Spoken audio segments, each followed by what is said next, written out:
Hello అండి, ఇవాళ video వచ్చేసి తమ్నైల్ చూసే ఉంటారు కదా, సముద్రం చేప అయిన కోయింగల పులుసు అండి.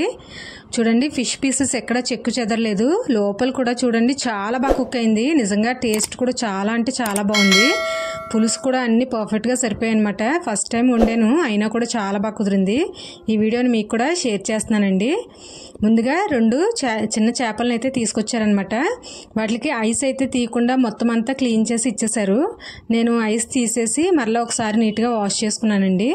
వాష్ చేసుకుంటే రెండు తలలు కాకుండా మొత్తం టోటల్గా 10 పీసెస్ అయితే వచ్చాయన్నమాట, తలలు కాకుండా.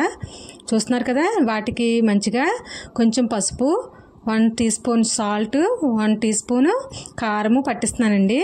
ఇలా పట్టించడం వల్ల ఏంటంటే మనకి చేప ముక్క అనేది చప్పగా లేకుండా ఉంటుంది.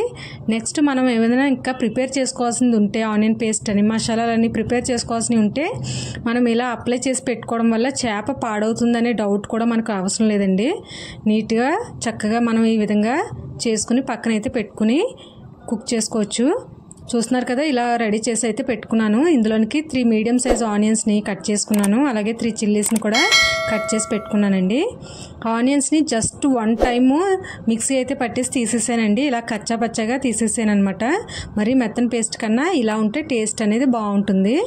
నెక్స్ట్ ఒక వెడల్పాటి కడాయి తీసుకుని అందులోనికి 3 టేబుల్ స్పూన్స్ వరకు ఆయిల్ అయితే వేసుకుంటున్నానండి.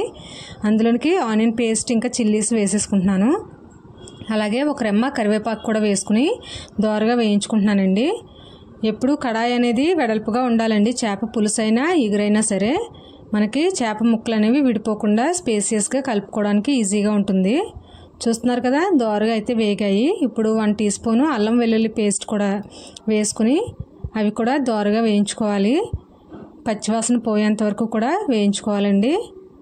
చూస్తున్నారు కదా, మీడియం ఫ్లేమ్లోనే పెట్టండి. హై ఫ్లేమ్ అసలు వద్దండి, మాడిపోతుంది. మసాలాలు అవి కూడా మాడిపోతాయి మనకి. నెక్స్ట్ నా దగ్గర కొంచెం కొత్త చింతపండు అండి, పులుపు ఎక్కువ ఉంది. అందుకని చిన్న జాంకాయ సైజ్ అంతా చింతపండు అయితే తీసుకుని మంచిగా వాష్ చేసుకుని ఇలా నానబెట్టి పెట్టుకున్నానండి. ఇప్పుడు చూడండి, అల్లం వెల్లుల్లి పేస్ట్ కూడా పచ్చివాసన పోయింది.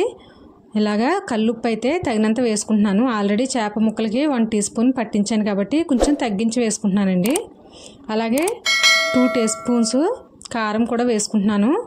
ఆల్రెడీ 1 స్పూను అక్కడ వేసాం కాబట్టి టోటల్గా 3 స్పూన్స్ కారం అయితే పడుతుందండి. చూస్తున్నారు కదా, ఇలా మొత్తం అంతా ఒకసారి కలుపుకొని కారం అది బాగా పట్టేలాగా ఒక 2 మినిట్స్ వదిలేయాలి. తర్వాత కొంచెం వాటర్ అయితే వేసుకుంటున్నానండి. మరీ ఎక్కువ కాదు, చిన్న గ్లాస్తో 1/2 గ్లాస్ వేసుకుంటున్నానండి. ఇలా పేస్ట్ లాగా రెడీ చేసుకుని ఇప్పుడు చేప ముక్కలను అయితే అందులో వేసుకుంటున్నాను. ఇవి 1 సైడు ఇలా ఒక 2 మినిట్స్ వదిలేసి తర్వాత అదర్ సైడ్కి కూడా టర్న్ చేసుకుంటున్నానండి. ఇలా చేయడం వల్ల కూడా మనకి చేప ముక్క అనేది చాలా అంటే చాలా టేస్టీగా ఉంటుంది. చూస్తున్నారు కదా, ఈ విధంగా ఏదైనా చిన్న స్పూన్తో మనం టర్న్ చేసుకుంటే ఈజీగా టర్న్ అవుతుంది. చేప ముక్క కూడా విడిపోకుండా ఉంటుందన్నమాట. అస్తమాను కదపద్దండి. నేను 2 హ్యాండిల్స్ పట్టుకునే ఎక్కువగా మూవ్ చేశాను అనమాట.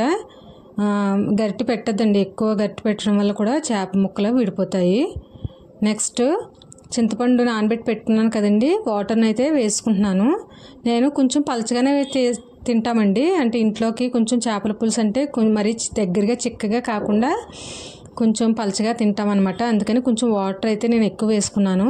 ఇలా ముక్క మునిగేంత వరకు కూడా వాటర్ని అయితే వేసుకుని దాన్ని ఒక 10 మినిట్స్ మీడియంలో పెట్టుకున్నాను. మనకి ఆయిల్ అయితే ఈ విధంగా సెపరేట్ అవుతుందండి. అప్పుడు 1 teaspoon garam masala, 1 teaspoon ధనియాల పొడి, 1 టీ స్పూన్ జీలకర్ర పొడి కూడా వేసుకున్నాను. అలా ఒకసారి మళ్ళీ హ్యాండిల్స్ పట్టుకుని బాగా కదిపితే మనకు మసాలాలన్నీ ఈవెన్గా పడతాయి. తర్వాత సన్నగా తరిగిన కొత్తిమీర కూడా వేసుకున్నానండి. ఇలా కూడా ఒక 5 మినిట్స్ వదిలేస్తే మనకి మంచిగా చేప ముక్కలన్నింటికి ఫ్లేవర్స్ అన్నీ కూడా పడతాయి. ఇప్పుడైతే స్టవ్ ఆఫ్ చేసేస్తున్నానండి. చూస్తున్నారు కదా, మంచిగా చేప ముక్కలు అయితే బాగా కుక్ అయిందండి. ఎక్కడ విడిపోకుండా అన్నీ కూడా ఈవెన్గా కుక్ అయినాయి అనమాట. చాలా పర్ఫెక్ట్గా అయితే కుదిరింది.